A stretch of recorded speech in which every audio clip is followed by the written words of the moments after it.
Hello friend, नमस्कार। My name is Bhanu, welcome to health pharma. So friends, today discuss about chlamydia disease, यानी कि आज अपन जाने chlamydia disease के बारे में। क्लैमाइडिया डिसीज होती क्या है, किसके कारण से होती है, कौन कौन से सिम्टम्स होते हैं जो कि बॉडी में दिखाई देते हैं, और इसका डायग्नोसिस क्या है, ट्रीटमेंट क्या है, प्रिवेंशन, ठीक है, इन सब के बारे में जानेंगे। सो बने रहिए मेरे वीडियो शुरू से लास्ट तक।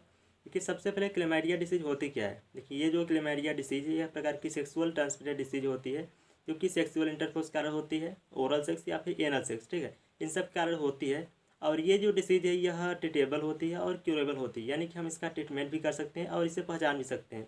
लेकिन प्रॉब्लम तब होती है इसका कोई भी सिम्टम दिखाई नहीं देता, यानी कोई भी लक्षण दिखाई नहीं देता, जिससे कि उनको मालूम ही नहीं होता। इसलिए इस डिसीज से इन्फेक्टेड होने वाले लोग अन्य लोगों को इन्फेक्ट कर देते हैं। इसलिए इनका ट्रीटमेंट कराना बहुत ही ज़रूरी है, क्योंकि यदि हम इसका ट्रीटमेंट नहीं कराते हैं तो ये कभी सीरियस कॉम्प्लिकेशन कारण बन सकता है, या और यदि इसका कारण बना तो यह जो जेनिटल एरियाज होते हैं उसको परमानेंटली डैमेज कर देता है, ठीक है।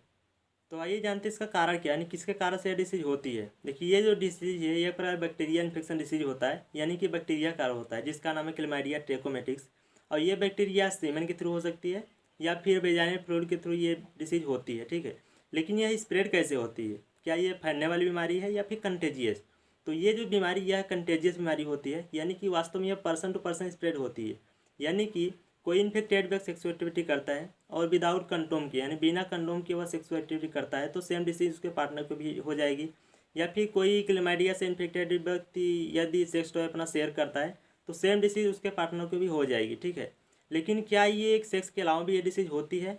तो जी हाँ, ये सेक्स के अलावा भी ये डिसीज होती है। यानी कि कोई क्लैमाइडिया से इन्फेक्टेड व्यक्ति अपना सेक्स टॉय अपने पार्टनर को शेयर करता है, और वो यदि अपने पार्टनर के साथ सेक्सुअल एक्टिविटी करता है तो सेम डिसीज उसको भी हो जाएगी ये डिसीज़। लेकिन ये जो क्लैमाइडिया है किन लोगों को इन्फेक्ट करती है।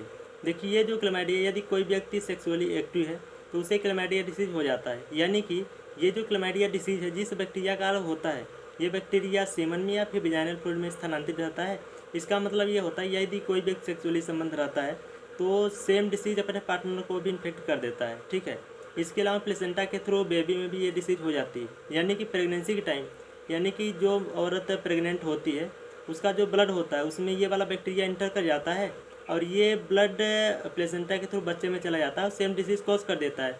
इसके अलावा यदि क्लैमाइडिया से इन्फेक्टेड व्यक्ति का यदि सीमन या फिर विजाइनल फ्लूइड आँख के कंटेंट में आता है तो यह कंजक्टिवाइटिस स्कार बन जाता है, जिससे कि अपन बोलते हैं पिंक आई। और ये ऐसा तब होता है जब कोई व्यक्ति अपना जेनिटल एरिया छूने के बाद बिना हाथ को धोए अपने आँखों को टच करता है तो ये सेम डिसीज हो जाते हैं, यानी कंजक्टिवाइटिस कारण बन जाता है। क्लैमाइडिया डिसीज है किसके कारण से नहीं हो सकती। देखिए, यह बॉडी फ्लूइड या टेंसी को चेंज करने से यह डिसीज नहीं हो सकती है, जैसे कि किसिंग के थ्रू नहीं हो सकती, या फिर हाथ मिलाने से नहीं हो सकती है, गले लगने से नहीं हो सकती है, या फिर भोजन चेंज करने से यह डिसीज नहीं हो सकती है, ठीक है। किसी और के बाद शौचालय का उपयोग करने से यह डिसीज नहीं हो सकती है। देखिए, क्लैमाइडिया को कभी कभी हम साइलेंट इन्फेक्शन कहते हैं, क्योंकि क्लैमाइडिया से इन्फेक्टेड होने वाले 50 to 70% लोग अपने जेनिटल एरियाज का परवाह किए बिना अपने लक्षणों को भी ध्यान में नहीं देते हैं, ठीक है। लेकिन कुछ लोग अपने लक्षणों को ध्यान देते हैं, वो इन्फेक्टेड होने के कुछ हफ्तों बाद अपने लक्षणों को देखते हैं, लेकिन तब पर भी उनको समझ में नहीं आता क्लैमाइडिया डिसीज है या फिर नहीं है। क्योंकि ये जो क्लैमाइडिया डिसीज है इसका जो सिम्टम्स होते हैं जल्दी दिखाई नहीं देता, यानी कोई भी सिम्टम दिखाई नहीं देता, इसलिए उनको मालूम ही नहीं होता कौन सी डिसीज़ है, ठीक है। और इसीलिए जो क्लैमाइडिया डिसीज आसानी से स्प्रेड हो जाती है अनदर पर्सन में। और ये क्लैमाइडिया डिसीज के जो सिम्टम्स होते हैं वो 1 to 3 वीक्स में कुछ लोगों में दिखाई देने लगते हैं, लेकिन कुछ लोगों में इससे भी ज़्यादा समय लग सकता है सिम्टम्स दिखने में। तो आइए जानते हैं इसका सिम्टम्स क्या है, यानी कैसे कौन कौन से सिम्टम्स होते हैं जो कि दिखाई देते हैं। देखिए, यदि हम फीमेल्स में बात करते हैं सिम्टम्स का, तो ये जो बैक्टीरिया है फीमेल्स में सर्वाइटिस या यूटीआई यानी कि यूरिनरी ट्रैक्ट इन्फेक्शन के समान सिम्टम्स क्रिएट करता है, जैसे कि वेजाइनल डिस्चार्ज होने लगता है, वाइट ग्रे या फिर येलो कलर का डिस्चार्ज होने लगता है, या फिर यूरिनेशन करते समय बहुत ज़्यादा जलन महसूस होता है, और या फिर पेन महसूस हो सकता है, या फिर यूरिनेशन बार बार आ सकता है, या फिर यूरिनेशन के साथ पस यानी कि मेवात भी आने लगता है, या फिर पीरियड के दौरान बहुत ज़्यादा पेन हो सकता है, या फिर पीरियड के दौरान मेंस्ट्रुएशन ब्लीडिंग बहुत ज़्यादा चालू हो जाती है, ठीक है, यानी कि वेरी कर जाती हैं। ये कभी भी हो सकती है और किसी टाइम पे हो सकती हैं। या फिर सेक्सुअल एक्टिविटी करते समय बहुत ज़्यादा पेन महसूस हो सकता है, यानी कि दर्द महसूस हो सकता है, या फिर पेट के निचले हिस्से में दर्द हो सकता है, ठीक है, या फिर वजाइना के आसपास से बहुत ज़्यादा सूजन या फिर खुजली हो जाती है, ठीक है। और यदि हम मेल्स में बात करते हैं तो ये जो बैक्टीरिया है मोस्टली यूरेथ्रा में अटैक करती है, जिससे कि नॉन गोनोकोकल या अर्थराइटिस के समान सिम्टम्स क्रिएट करता है, जैसे यूरिनेशन करते हैं बहुत ज़्यादा पेन या फिर जलन महसूस होता है, या फिर पेनिस के थ्रू वाइट या फिर येलो कलर का डिस्चार्ज होने लगता है, या फिर म्यूकस जैसा डिस्चार्ज होने लगता है, ठीक है, या फिर टेस्टिकुलर पेन हो सकता है, या फिर पेट के निचले हिस्से में दर्द महसूस हो सकता है, ठीक है, या फिर यदि ये बैक्टीरिया आँखों में अटैक करती है तो ये कंजक्टिवाइटिस कारण बन सकता है। और यदि कंजक्टिवाइटिस कारण बनता है तो आँखों में बहुत ज़्यादा दर्द महसूस होता है, या फिर बहुत ज़्यादा आँखें लाल हो जाती है, या फिर आँखों से बहुत ज़्यादा वाइट फ्लूइड डिस्चार्ज होने लगता है, ठीक है, या फिर आँखों में बहुत ज़्यादा दर्द या फिर जलन महसूस हो सकता है, ठीक है।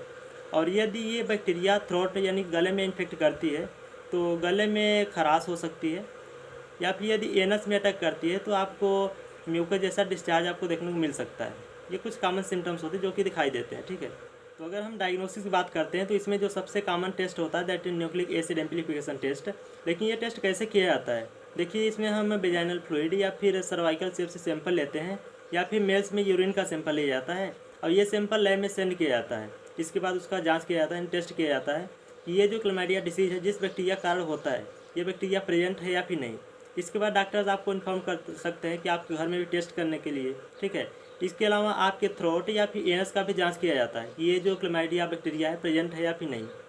तो आइए जानते हैं इसका प्रिवेंशन क्या है, यानी कैसे हम इसे प्रिवेंट कर सकते हैं। देखिए, यदि आप सेक्सुअल एक्टिविटी माउथ सेक्स या फिर एनस सेक्स करते हैं तो आपको कंडोम का यूज जरूर करना है, या फिर यदि आप ओरल सेक्स या फिर वेजाइना टू वेजाइना के संपर्क के दौरान आपको डेंटल का यूज जरूर करना है, या फिर यदि आप सेक्स टॉय शेयर करते हैं तो हर यूटिलाइज के बाद अच्छे से आपको वॉशिंग करना है, या फिर यदि आप सेक्सुअल एक्टिविटी करते हैं तो कंडोम का यूज जरूर करें, या फिर ऐसे व्यक्ति के साथ सेक्सुअल एक्टिविटी ना करें जो कि मल्टीपल लोगों के साथ सेक्सुअल एक्टिविटी करता हो, और अनएफेक्टेड व्यक्ति के साथ ही सेक्सुअल एक्टिविटी करें, ठीक है। ये कुछ कॉमन प्रिवेंशन है जिससे कि आप प्रिवेंट कर सकते हैं।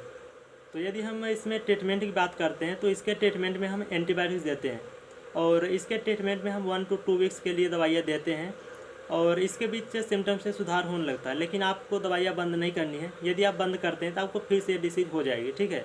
और इसके ट्रीटमेंट के दौरान आपको सेक्सुअल एक्टिविटी नहीं करना है, यदि आप करते हैं तो आपको डिसीज फिर से हो सकती है।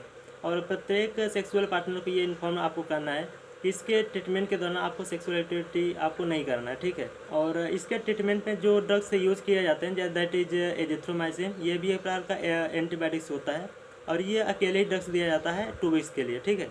इसके अलावा एक होता है डोक्सासाइक्लिन, ये 2 वीक्स के लिए दिया जाता है और दिन में 2 बार दिया जाता है, ठीक है। यदि आप ये ड्रग्स लेते हैं तो आपके सिम्टम्स सुधार हो सकता है। Okay, thank you.